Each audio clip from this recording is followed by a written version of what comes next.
হাইওয়েতে বাইক চালানোর সময় সবসময় কয়েকটা জিনিস মাথায় রাখতে হবে। তার ভিতরে প্রথমত একটা সার্টিফাইড হেলমেট পরতে হবে, তারপর হচ্ছে রাইডিং জ্যাকেট পরতে হবে, দ্বিতীয়ত হচ্ছে একটা ভালো মানের বুট পরতে হবে, গ্লাভস পরতে হবে।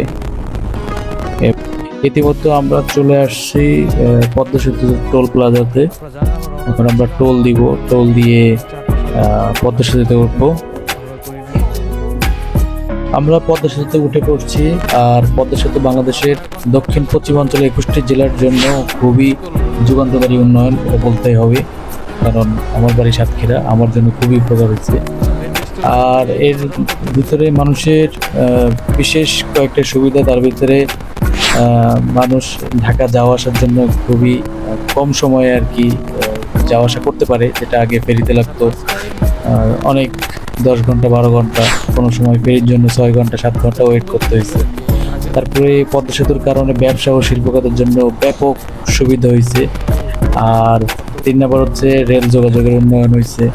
আর আন্তর্জাতিকভাবে যে প্রভাব পড়ছে সেটা তো আসলে বলার বাইরেই, এটা নাই বললাম। টোটাল 21টি জেলা এই পদ্মা সেতুর উপকার ভোগ করতেছে। তার ভিতরে খুলনা বিভাগ, বরিশাল বিভাগ এবং ঢাকা বিভাগ। যেমন ঢাকা বিভাগের ভিতরে পড়ছে গোপালগঞ্জ, ফরিদপুর, মাদারীপুর, শরীয়তপুর, রাজবাড়ী। আর বরিশাল বিভাগে পড়ছে বরিশাল, পিরোজপুর, ভোলা, পটুয়াখালী, বরগুনা, ঝালকাঠি। আর সবচেয়ে বেশি পড়ছে খুলনা বিভাগের। খুলনা বিভাগের হচ্ছে টোটাল 10টা। তার ভিতরে হচ্ছে খুলনা, বাগেরহাট, যশোর, সাতক্ষীরা, নড়াইল, কুষ্টিয়া, মেহেরপুর, চুয়াডাঙ্গা, ঝিনাইদহ, মাগুরা।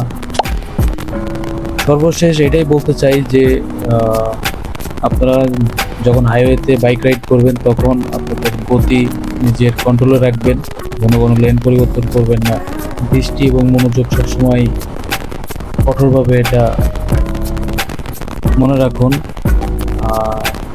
যেখানে আপনি দেখতে পাবেন না, যেমন হচ্ছে আপনি ওভারটেক করতেছেন কিন্তু হচ্ছে আপনার লাইনে কি আছে আপনি দেখতে পাচ্ছেন না, এরকমভাবে ওভারটেক করবেন না, মানে ঝুঁকিপূর্ণ ওভারটেক করবেন না।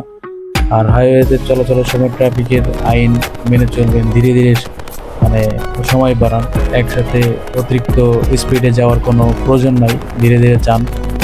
আর এই তো আর কি, এইগুলাই যদি মেনে চলেন তাহলে আরামদায়ক একটা রাইড হবে আপনার জন্য।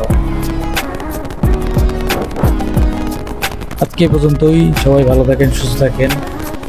আর যারা এখন আমার চ্যানেলটি সাবস্ক্রাইব করেন নাই তারা সাবস্ক্রাইব করে দিন। দেখা হচ্ছে নতুন কোনো ভিডিওতে, সে পর্যন্ত ভালো থাকুন। আসসালামু আলাইকুম।